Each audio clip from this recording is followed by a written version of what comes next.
Welcome to the online lectures arranged by S.V.K.T's college. I am Mangesh Jamdhade and we are studying the atomic and molecular spectra. In the last lecture, we have covered origin of line spectrum. We have covered the variation of Rydberg constant due to the finite nuclear mass of the nucleus, and we have studied about the different spectral series arises in the hydrogen atom. Now in this lecture we will cover the quantum numbers. We have the quantum numbers as the principal quantum numbers to cover in this lecture: orbital quantum numbers, spin quantum numbers, magnetic spin quantum numbers, and we have total orbital angular momentum quantum numbers. So all these quantum numbers we will cover in today's lecture. Today's our learning objectives will be to understand the quantum numbers, to understand the use of quantum numbers, and to find the orbital and spin angular momentum using the quantum numbers. Now, what are the quantum numbers? The quantum numbers are naturally arises in the description of the hydrogen atom quantum mechanically. When we describe the hydrogen atom quantum mechanically, some differential equations are there, and the constant arising there have some natural restrictions. Those are the quantum numbers. These quantum numbers are used to describe the complete state of an electron in an atom. So first quantum number we will study here is a principal quantum number, which is indicated by the letter small m. This principal quantum number specifies the orbit number and quantize the radius of the orbit and energy of the state. Now orbit number is given by n equals to 1, 2, 3, which is the principal quantum number. The radius of the orbit is given by Rn equals to epsilon 0 n square h square upon pi z m e square. Here n is the principal quantum number, and you can observe that Rn, that is the radius of nth Bohr orbit, is directly proportional to n square, square of the principal quantum number. The energy of the nth state is given by minus z square m e power 4 divided by 8 epsilon 0 square n square h square. So energy is inversely proportional to the square of the principal quantum number. So in this way, the principal quantum number specifies the orbit size and the energy of the orbit. Now the values of the principal quantum number starts from 1, 2, 3 and goes on. This represents the energy shells. This energy levels represents energy shells. N equals to 1 stands for a K shell, n equals to 2 stands for a L shell. Similarly, n equals to 3 for M shell, n equals to 4 for N shell, in this way. So we can also calculate the total number of electrons in a given orbit, which is 2n square. For example, for L shell we have n equals to 2, and here the 2n square will be 2 times 4, that is equals to 8. So in second orbit, the total number of electrons, the capacity of the second orbit to occupy the second number of electrons is 8. Next quantum number is orbital quantum number L. Now this quantum number arises due to the orbital motion of the electron. The values of the orbital quantum number are given by L starts from 0, 1, 2, 3 up to n minus 1. Here n is the principal quantum number. So L has that restriction that it starts from 0 and its values are up to n minus 1. For example, if n equals to 1, then this will be K shell, and L has only one value, 0. So the L values indicate the subshells. For example, L equals to 0 represent the S subshell or S orbital. L equals to 1 represent the p orbital, L equals to 2 represent the d orbital, L equals to 3 represent the f orbitals, etc. Now this letters has a historical meaning. S stands for a sharp, P stands for a principal, D stands for a diffuse, F stands for a fundamental. Now this orbital has a particular shape. This orbital indicates the probability to find the electron is maximum in that region. For example, S orbital is a spherically in shape, that is the probability of electron to find the electron in the region is a spherical in shape, that is you can find the electron spherically in that region. So n equals to 2 stands for L shell. Now L will have a value starting from 0 to 1, that is L equal to 0 and L equal to 1. So there are two subshells, S and P subshells. N equal to 3 stands for M shells, and thus L will have a value starting from 0 to 2. L equal to 0, L equals to 1 and L equals to 2. It stands for S, P and D subshell respectively. In this way, by giving the value of N, you can find the value of L for that N, that is for that principal quantum number. Now the orbital quantum number quantize the magnitude of the momentum of an electron. Angular momentum of an electron, L bar, is quantized, and that is quantization condition is achieved by substituting the value of orbital quantum number L. So here the magnitude of the orbital angular momentum of the electron is given by L equals to square root of L into L plus 1 into h by 2 pi, or square root of L into L plus 1 into h cross. So here for example L equals to 0, if I substitute L equals to 0 in the above formula, I will get L equal to 0. Now angular momentum of the electron 0, classically the meaning is that the particle or that electron is moving straight through a nucleus, which is an impossible solution. But quantum mechanically it has some meaning.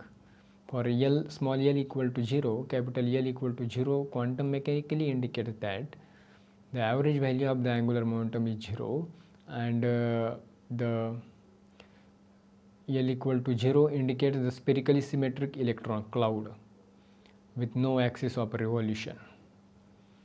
For small l equals to 1, we have capital L equal to square root of 1 into 1 plus 1 into h cross, which is a square root of 2h cross.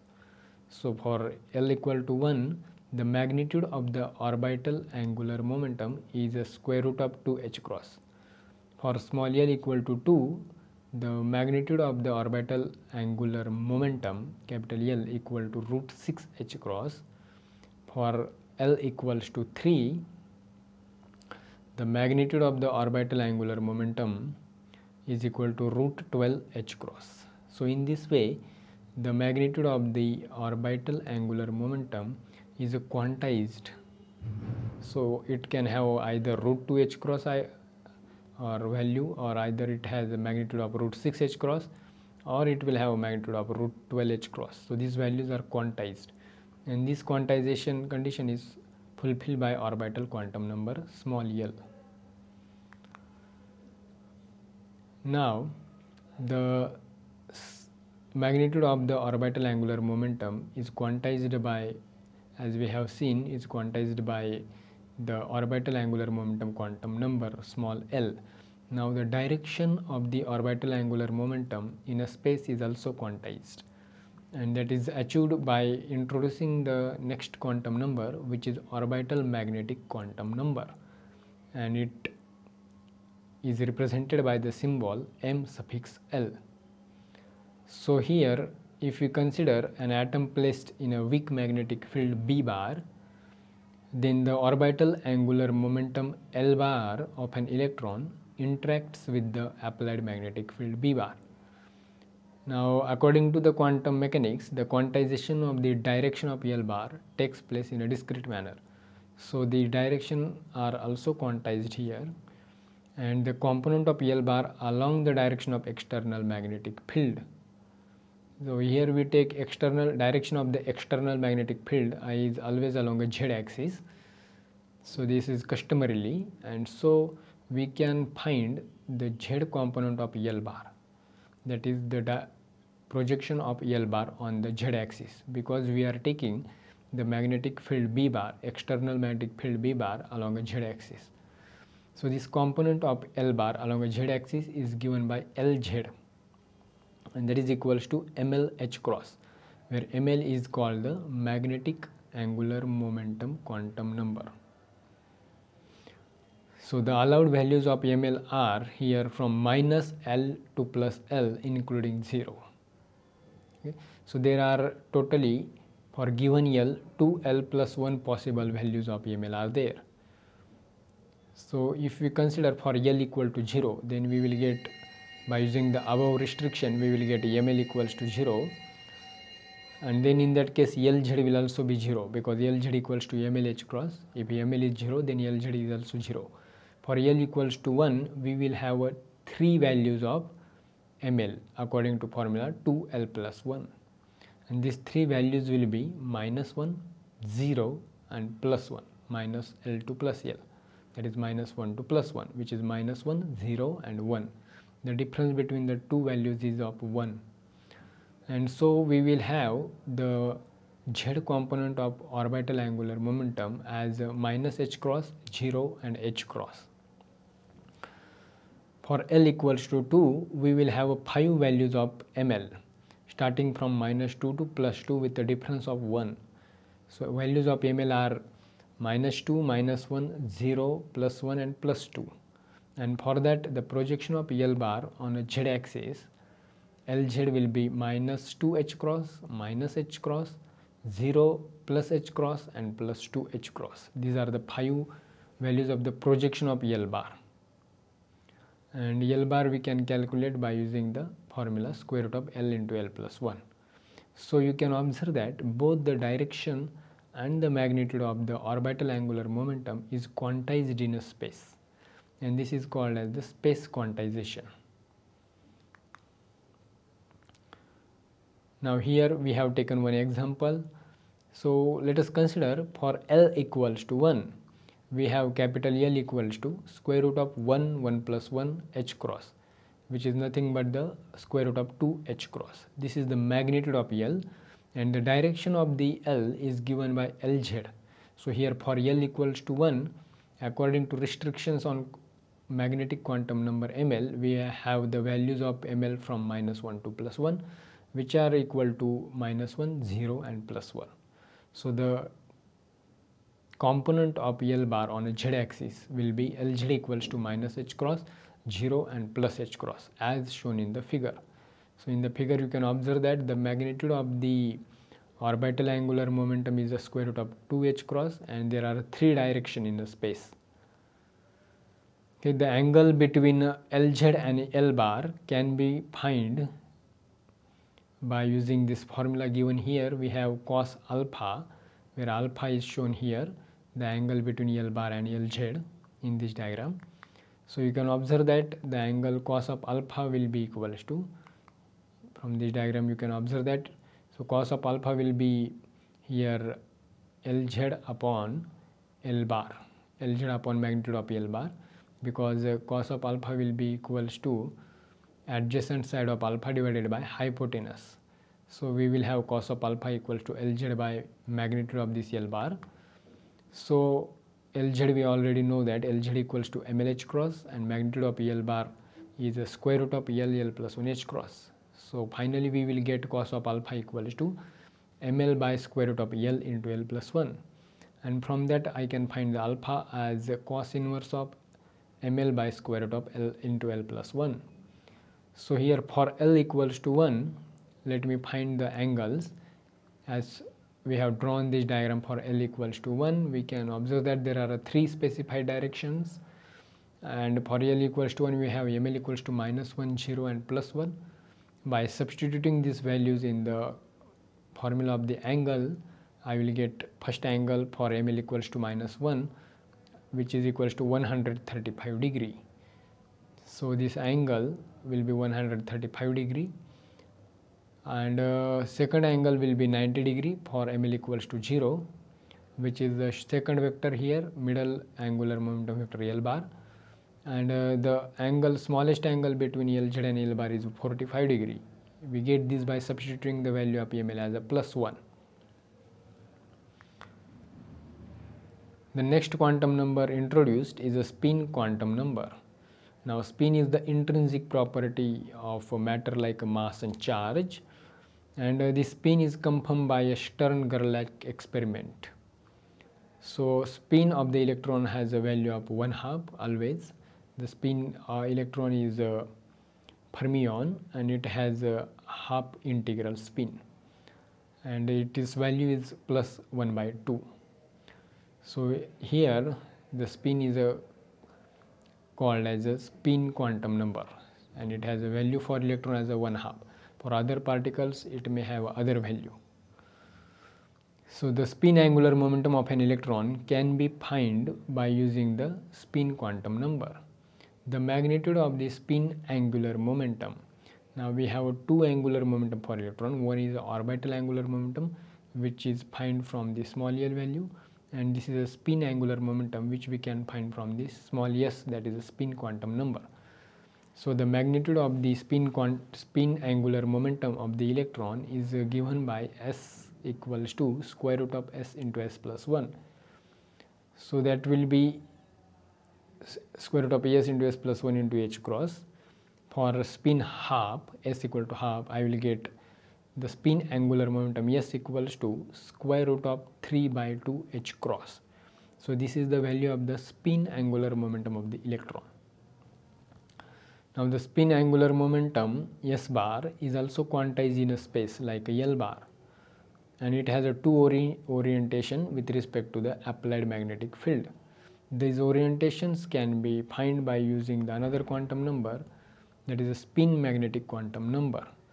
Now the spin angular momentum, we know that, is also quantized in a space, and it has only two directions. These directions we cannot find actually, because the vectors can always rotate about the given magnetic field, and therefore we can only find the component of s bar along the z axis, which is the direction of applied magnetic field. So here you can observe that we can find the component of s bar, which is given by sz. So sz equals to ms h cross, where ms is the spin magnetic quantum number, and the allowed values of ms are from -s to +s. So if for electron we have a spin of electron as a 1/2, and therefore the possible values of ms will be from -12 to +12, that is -12 and +12. The difference between the two spin magnetic quantum number should be of 1, and therefore we will have here only two values for spin equal to half, which are -12 and +12.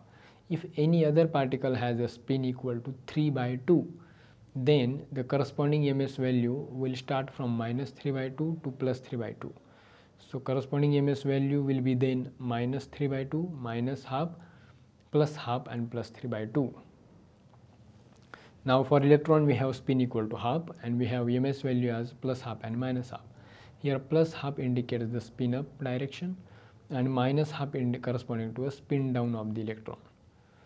Now here the figure represents the vector diagram for two allowed orientation of a spin in a space. So here we have given the magnitude of spin, which is a √3/2 h cross, and its projection is half h cross and -12 h cross, as shown by the figure. Now let's study about the total angular momentum quantum number j. Now the total angular momentum is the vector addition of orbital angular momentum and the spin angular momentum of the electron. So j will be equals to L bar plus S bar, which is the vector addition of L bar and S bar. Now the magnitude of the j is specified by a quantum number j. This quantum number j is called as the total angular momentum quantum number or inner quantum number. So magnitude of j will be equal to square root of j into j plus 1 into h cross. The allowed values of j are from L plus s to L minus s. For example, we have L equal to 1 and s equal to half. Then j has a value L plus s, which is 1 plus half, that is equal to 3/2, and 1 minus half, which is a half. So j has a two values, 3/2 and half. Similarly, for L equal to 2 and s equal to half, we will again have two values of j, 2 plus half which is a 5 by 2 and 2 minus half which is a 3 by 2. And for the case of L equal to 2 and S equal to 1, here j will have a 3 values, 2 plus 1 which is a 3, 2 minus 1 which is a 1. So from 1 to 3, that is 1, 2 and 3.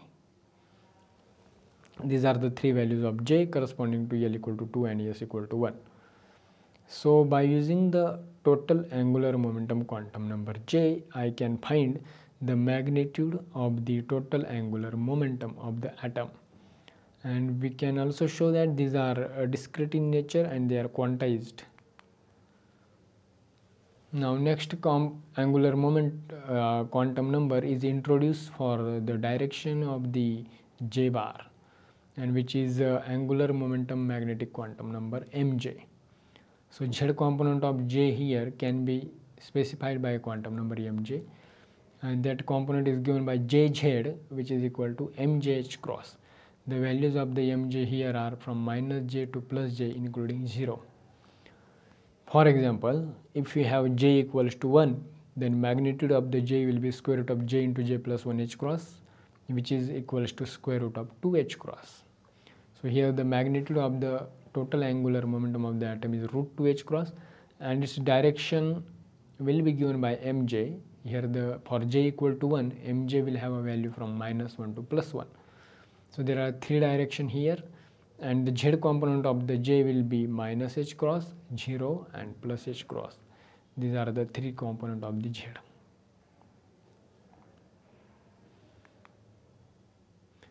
Now student have to solve the following assignments.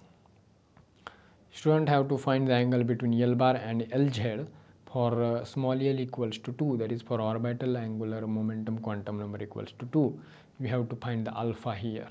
The alpha will have a 5 values here corresponding to L equal to 2. We have a 5 values of ml, minus 2 to plus 2, which are minus 2, minus 1, 0, plus 1 and plus 2. So for all these 5 values you have to find the angle alpha. And second assignment is that find the magnitude of j bar for L equal to 3 and S equal to 1. Here you have to find the magnitude of j by using the formula square root of j into j plus 1. For that purpose you need to find the j, small j, that is the total angular momentum orbital quantum number. Now let's go quickly through a summary of this lecture. In today's lecture we studied about the principal quantum number n, which specify the orbit number and quantize the radius of the radius and energy of the orbit, and its value are given by n equals to 1, 2, 3, 4 and so on, which shows the energy shells k, l, m, n, o, p respectively.